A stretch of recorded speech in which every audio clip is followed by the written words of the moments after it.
Welcome to CEOs in Cars, a BC Business video series sponsored by the Dilawri Group of Companies, in which we drive around in high-performance cars with British Columbia's equally high-performing CEOs. My name is Tom Gerasimchuk, and I'm the Editor-in-Chief of BC Business Magazine. Today, I'm excited to spend the day driving around Stanley Park and North Vancouver with Robert Burns, President and CEO of CKR Global. CKR deals with a lot of bad guys globally and even in Vancouver, so we put him behind the wheel of the subdued but elegant Infiniti Q50, provided by the new Infiniti downtown Vancouver at 3rd and Pine in Kitsilano. It may start under 40 grand, but it's packed with high-end standards like the 328 horsepower, 3.7-liter V6 engine, 7-speed automatic, and available intelligent all-wheel drive. Not to mention one of the best stock sound systems and navigation technology in the Infiniti fleet. Hey, how are you? Welcome. Ready to go for a drive? Absolutely. Let's do it. Let's do it.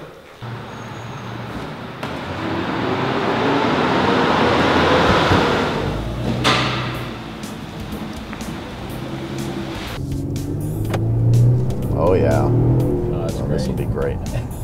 Sorry, did I tell you I race cars as a hobby? No, you did not. No, you did not. Do tell. Well, I've had a chance to race in a Le Mans sports car in F1, Formula One. I was in a NASCAR last year. So, Where? NASCAR was in Richard Petty track in Arizona. Yeah. And then the year before I was over in London, England, and raced in a Formula One car. That was pretty cool. Yeah. So what was your first car? My first vehicle was a 1967 half-ton pickup, an ex-BC Hydro truck, four-wheel drive with a big PTO winch on the front.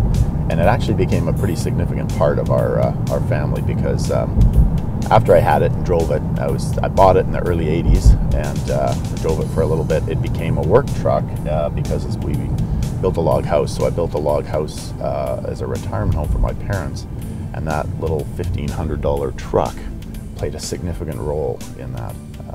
Yeah, we still have the log house now. Your business is human and organizational safety, risk mitigation, and security. Yes. What does that mean? That means we provide a whole suite of services, proactive and reactive, to help lower the risks for our clients. We do anything that'll help reduce risk, from pre-employment screening to make sure they're hiring the right people, background checking, to all the way to literally boots on the ground. So for example, in northern BC and Alberta, with oil and gas mining, we have and supply people very embedded with our clients, providing all kinds of risk and security services. I know there's dozens and dozens of hairy situations. What's the most recent notable one, if you had to pick one, internationally or otherwise? Well, yeah, are you talking about us or in general? Or? In general, for clients where Sure. you guys were called in and it's like, we are in a whole heap of something, please help. Well, I'd say that's a pretty common event. Anything in Mexico has been a problem for a lot of Canadian companies. We've had numerous Canadian companies down there suffering from some of the cartel issues, organized crime issues that are taking place, and the instability that it creates.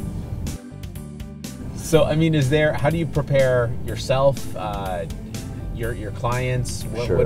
What is that kind of takeaway for you're going into a dodgy spot?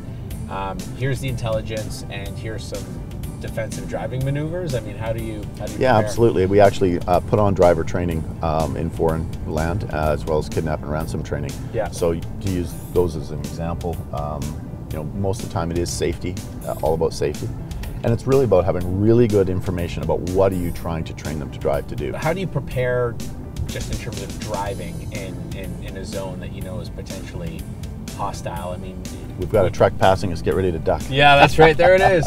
As far as the driving goes, you want to stay in a position to allow you to provide counter surveillance, because that is where people get attacked. If you have to identify any kind of activity for a targeting, it's going to come from the counter surveillance. What was your scariest situation in a vehicle throughout your career? Well, I've had a number of them. I can imagine. There's been a few. One is actually happened in Vancouver, where we had a contract killing taken out, contract to kill, sorry, taken out on a local businessman. The contract was picked up by organized crime here in the city, and they showed up 3 times to kill him.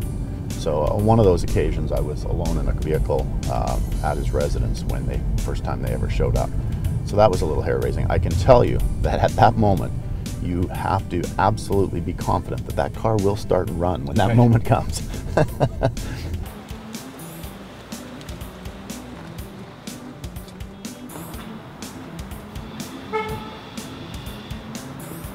that's comfy.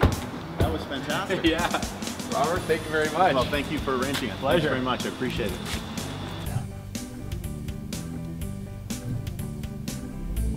Let me scare him off. There he goes. Time, that's right.